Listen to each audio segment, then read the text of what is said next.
C'est le seul musée du pays, à Bangui.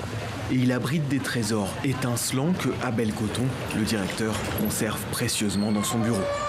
Sa pièce phare, les fauteuils de l'extravagant empereur Bokassa Ier.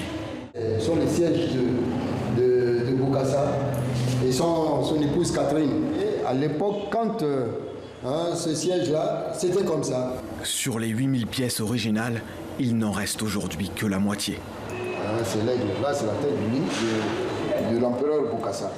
Pendant la dernière guerre civile en 2013, le musée est pillé durant les combats entre rebelles Séléka et milices anti-Balaka, et le toit cède alors sous les bombardements.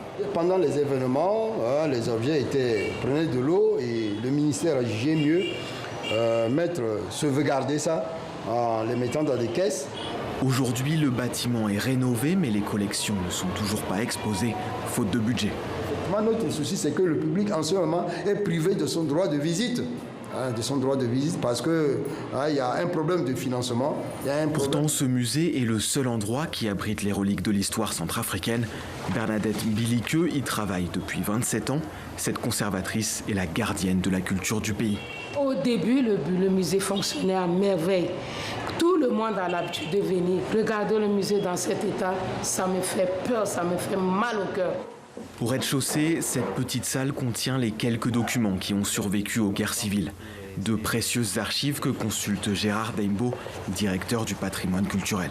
Beaucoup de chercheurs viennent ici pour connaître l'histoire de la République centrafricaine et autres. Avec ces rares archives, sans musée ni bibliothèque digne de ce nom, les Centrafricains sont privés de l'histoire de leur pays.